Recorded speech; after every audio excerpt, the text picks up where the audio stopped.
what we're going to be going over here is linear regression, and we're going to look at the goodness of fit tests. Now really those goodness of fit tests, they really tell us how well our model, in this case we're going to have a linear regression line, how well that line fits our data here. So really we have two different tests that we're going to look at. We're going to look at what they refer to as the R-squared, or again the R-squared test here, and then the standard error of the residuals here.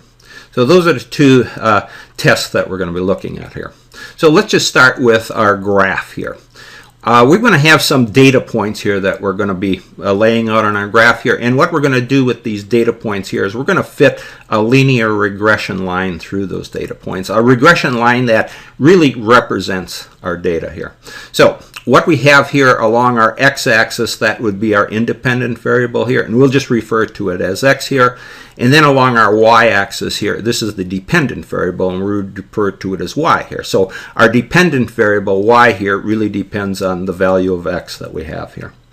Okay, so what we're going to have done here, we're going to have fitted this regression line. And when we're talking about the regression line, that's really a line here that predicts our y value based on some x data point that we're looking at here, or independent point. And what we're going to have here, you're going to have put into some software package of some sort. You're going to have predicted this residual line here. You can use Excel. I like MapleSoft, but there's many different data packages or that you do here to determine this regression analysis here. So what you're going to have here, the computer would have come up with the regression line here, and that's really taking y is going to equal m, that's the slope of the line here. In this case we got an upward sloping line here, times whatever x value you put into it, plus whatever the y-intercept, the b here is. So this line here has a slope to it, and it's going to have that y-intercept here. In this case I have 300, and the y-intercepts at where x is equal to 0. So you have this line here is going to cross your y-axis at that point here. Okay, so we're going to have fitted this line here, this y equals mx plus b, using some software package, and that's going to be the model we're testing. So before we look at our analysis here, let's just go look at our data points that we're looking at here. So you're going to have, in this case we got 12 different data points here, and x, that was our independent variable here, and then y I'm showing as the dependent variable here. So you'd have put those xy coordinates into some computer package here, software package, and it would have given you this line that we're talking about. It would give you an estimate here of your line here. Y is equal, in this case I have a slope of 10.31 times whatever value x you put in it, plus 300 was that y-intercept here. So based on this line that the computer model gave us, we're getting some predicted values of y here. So that's what we're trying to come up with, this y here. That's ultimately what we're looking at, to determine your predicted values of y here based on your x and y coordinates that you're fitting here. Okay, so that's what we want to test for here. So let's go down and let's look at how we go about testing for this here. So really, when you're talking, you're talking about sums of squares here when you're looking at these R-squared and these standard errors here. So what we're going to start out, we're really looking at three different amounts here. What the computer model would have determined here, they would have come up with the y mean value here. Based on our x and y inputs, it would come up with a y mean value. I was showing 1041 here. So that's the average value of your y coordinates for these different points that we're looking at. And then the other thing, it would have come up with this line that we're talking about. And really, these are the tests that we're going to be looking at here. So really what you're looking at, and we're talking about sums of squares here, because the fact is we're going to be really looking at differences here, your changes in y on your y-axis here. But because this linear line here is fitted between our data, when we start doing our subtractions here to look at what we're talking about, you're going to have some negative values either in the top or the bottom here. And in order to fit the line here, to understand our regression, we're going to have to square those differences that we're looking at. Okay, so let's just look at one point here, and this is what you do. Let's just say we have this x, y coordinate right here. So how we define our sums of squares here, our total sums of squares would be the difference between our y mean value here and whatever x value you have here, or excuse me, whatever y value you have here. So you're just looking at that difference here, and you're going to square the difference here to get rid of all that, take care of any negative factors you have here. And then you're going to do that for each of these different data points here. And we had 12 different data points. So you're going to really compare each one of those points here. You're going to take off the y mean, and then you're going to look at the actual y value here. Come up with the difference, square it, and just keep adding them to each other. So that's your total sums of squares that you're looking at. So the other key figure we have to work with, and this is really what you're talking with this linear regression goodness of fit, is what they call the R square sum of squares here. And that's the residuals that we're talking about here. And they refer to them, they're not explained by the model here. And I'm showing that here in this green line here. The total sums of squares I'm showing in the blue line here based on the y mean in the actual y value here. But this residual sums of squares, that's coming off your predicted value here based on your line here, taking whatever predicted value you have here for whatever x input you have and comparing it to the actual y point here. So again, you would take that difference from the predicted point here to whatever actual y value you have either on top or bottom of the line here, and you would square that. So that's going to be your residuals sum of squares here. And what you're doing here with these residual sum of squares, we're really minimizing this difference here between your top what's ever on your top of the line, above your line here and below the line here. So when you add up your residual sums of squares, it should come up to 0 here based on our model here. Okay, so that's the residual sums of squares, and that's not explained by the model here. And then we have what they call the explained sum of squares. I'm showing as ESS here. The TSS here was for the total. The RSS here is for a residual to understand it. So the ESS here is really the explained sum of squares. I'm showing that in gold.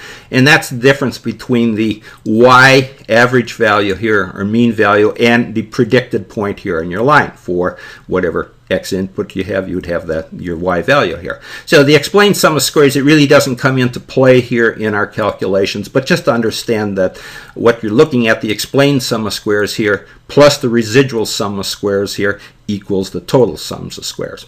Okay, so that's what we're talking about. So that's we'll be able to determine our R squared based on these values here.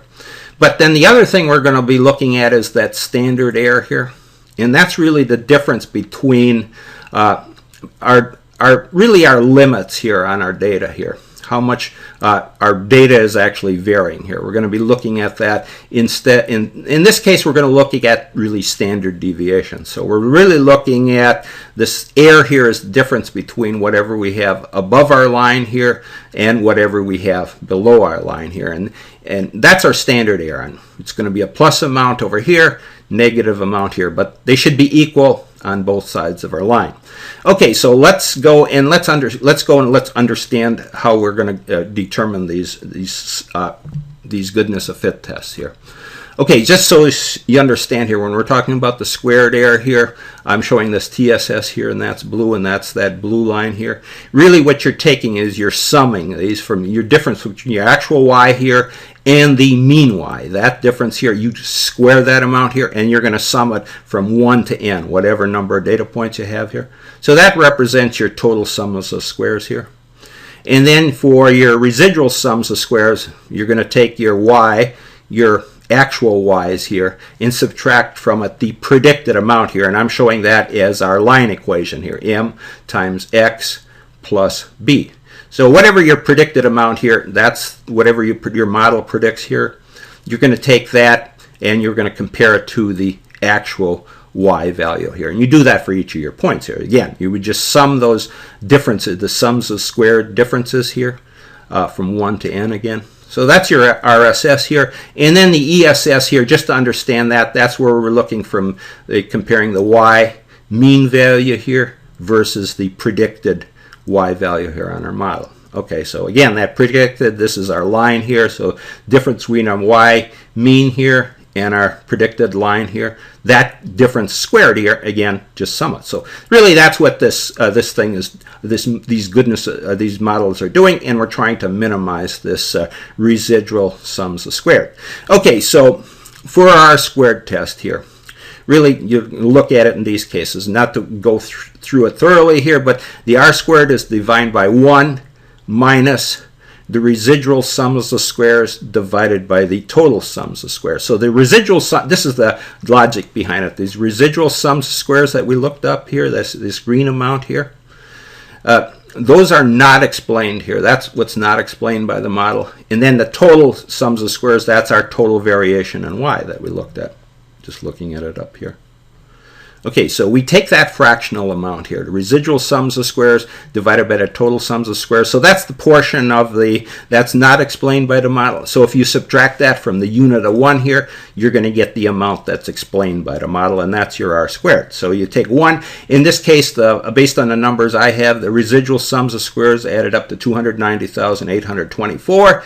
And then you divide it by the total sums of squares, 607,000. In this case, what I had for my data, 670,699. And that is going to give you, and subtract that fractional amount here, which would be what? It's actually 0.48 here. Subtract that from a unit of 1 here, and you're going to get a 0.52 here, 0.52. So really what that's telling us here, this 1 minus the not explained over the total variation here, RSS over the total variation TSS here, that difference, that's the total variation of y that's explained by the model. So what we're saying is this model, our line here is telling us that it can explain the y predicted values here by 52%.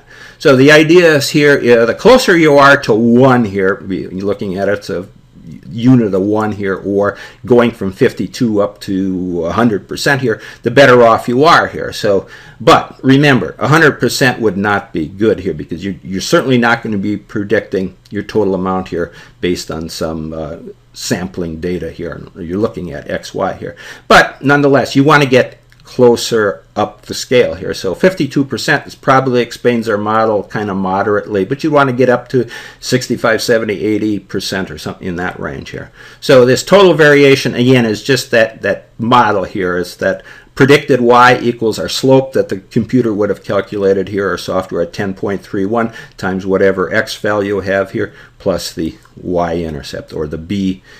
That's our y-intercept. And just say you could solve this line here. What do you do? Solve it with Excel or some other software. Okay, so that's for our r squared here. Just remember, r squared, you want to get look at your in terms of a percentage here, and you would like to get that percentage up closer to, in this case, closer to 100%, but 100% wouldn't be good. Just say you want to get, they're saying like 30% might explain the model marginally here. But again, you want to get a little higher percent here. Okay, so that's for r squared. All right, so now let's look at our standard error of our regression. And that's really standard error of our estimate here of that line here. And I'm just got it laid out here like in a normal distribution we're talking about, just so you understand what we're talking about with this standard error here. So remember, we looked at this TSS here, total sums of squares, versus the RSS here. And this green line here was our line that we're trying to fit to our data here. So really what this difference here between those upper and lower limits on that data here, that is that standard error of regression, or our standard error of our estimate, and that's going to be the standard deviation of the residuals here. And that's what we're going to calculate. So we're looking at, really, we're going to look at, let's go down and let's calculate that here. Okay, so let's just say the standard deviation, really what we've done here, the standard deviation equals, just in statistical terms, equals the square root of the variance. And the variance here, I'm just showing that's the square of our residuals here. Just say that the variance denoted by this sigma point here, but that's really the square of those residuals that we're looking at, divided by what they call the degrees of freedom here. Okay, so our standard deviation really equals the square root of our residual sums of squares that we have here. That's that value that we calculated, divided by the degrees of freedom. So that squared, or that square root here. So that's going to give us RSS, and then n here is the number of our data points here. So let's just understand that. So RSS would be 1 less, in this case, our degrees of, we're calculating our degrees of freedom here. So just looking at our example here, our RS, the residual sums of scores we had at 290,824 divided by, well, we have 12 points here, and then we have to subtract from it, determine our degrees of freedom here. So we have both, we have two different, we have an X value here and a Y value, so we have to subtract 2 from our total data points here at 12. So whatever data points you have in here, you have to look at whatever regression you're doing against these different variables. In this case, it's X and Y, so we have to subtract that from our data points. So just taking the square root of this value here, 290,824 divided by 10 here, is going to give us our residuals deviation, a standard deviation of our residuals of 170.5.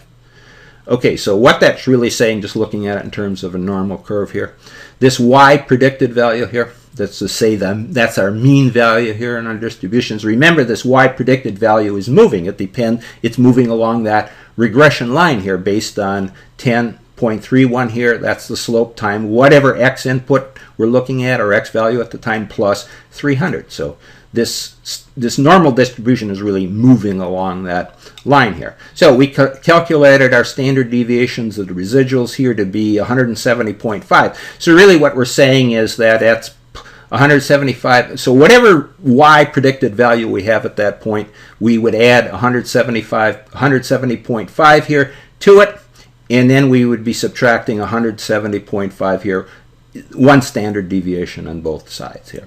So our Y predicted value is going to be somewhere between whatever Y you have predicted at one point here, and you'd have to subtract from it 170.5, and in a range. This is really the range you're looking at here. On the low side, you'd be subtracting 170.5 from it. On the high side, you'd be adding 170 to it. Okay, so you can see you're going to have that range here of what, 340 for every Y predicted value here.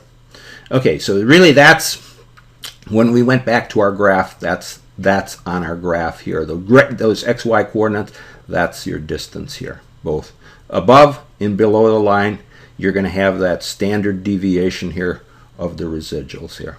And the swing is here. Below it, let's say it's minus 170.5. Above it is a plus 170.5. So you can expect your residuals here, or if you take another sample, you run this data again here, you're going to have, it should fall somewhere in between that range here. Okay, so that's really the residual, or the standard error of the residuals. So you can see the standard error of the residuals here comes in handy because it gives you a feel to the actual numbers here, looking at it in ranges here. You can determine the actual numbers, whereas the R squared is giving you some percentage here, but this is going to give you some numbers here, your deal with. So the question is, can you live with this deviation here when it comes to predicting your Y value? Can you live with this swing here in value here? So you can see the standard error of a regression, or the standard error of the estimate here, is the standard deviation of those residuals. So that gives you a feel. Can you live with that? If you can't live with it, then you're going to have to, then you're not going to be able to use that model. Okay, so this was looking at the standard error of the regression. In the standard error regression, it attaches numbers to your predictions, your variation in numbers here. Okay, and then one thing here, what they refer to as standardized residuals here, and this can come in handy. You're going to see this, and let's just look at it. With your Excel output here, you're going to have residuals here based on those XY data points here. So you're going to, they're going to give you, for each one of those data points, it's going to give you the residuals, the difference that we looked at on our graph here on that, for those different data points that we're talking about. And you're going to have plus amounts and negative amounts here. And really, these residuals are going to add up to 0 here, because that fits that data, that line right in between those data points, and you can see it carries them out quite a few decimal points. And then Excel and any other software package is going to have standard residuals here, and this is really what we're going to look at. Okay, so just going to our little graph here, I graphed them out for the data points we're looking at. Really what you're taking all those residuals, in this case, let's just say 187, this first one here, 187 here, point something here, and you divide it by the standard. There's a little bit more to it than this here. They got some other factors that you're looking at, but really it's the standard deviation of the residuals. If you put that into your into Excel here, just take the standard deviation of those 12 data points here as the residuals, and you're going to come up with, I think it's approximately 160 here. So you're going to take that standard deviation of the residuals. Now there's a more expanded equation on this, looking at variances and so forth, but nonetheless, just for a rough estimate here, and it's a very close estimate, you take the standard deviation of your residuals here and you divide it into each one of the residuals, and that's what they call the standardized residuals here. So what, just based on our graph here, based on that 170 here of our standard deviation plus 170 and minus 170, that's what? One standard deviation represents about 68% of our data, and it's graphed out here. So I'm showing 1 sigma here, negative sigma here, 2 sigmas here, what, that's 95% of our data, minus 2 sigmas down here, and then 3 sigmas, or 3 standard deviations, represents 99% of our data, and then minus 3 sigmas. So we got a swing here of 6 sigma here. But nonetheless, this standard deviation we're just plotting out here. It's the standardized residuals here. And it gives you a feel, again, for your numbers here on your deviations, just to give you numbers in terms of plotting it out here. Okay, so that's our standardized residuals here. All right, so that's pretty much our discussion, and the only other thing we could look at is just understanding our Excel input here and how we came up with all these numbers, since Excel is a very popular piece of software. If you were using the Excel spreadsheet here for the problem we just went through, you would have selected your data analysis here in Excel, and then you would have chosen regression under your data analysis package. You'd have make some selections here, fill in your range and so forth here. So you would have put in your XY data here for the problem here, hit the button, and Excel would have brought up all these different statistics here. So just for our example, under the regression statistics here, it would have had an R-squared value of 0.52 or 52% points here, and then for the standard error here, it would have 170, and that's what we were using in our calculation. We'd have 12 observations here.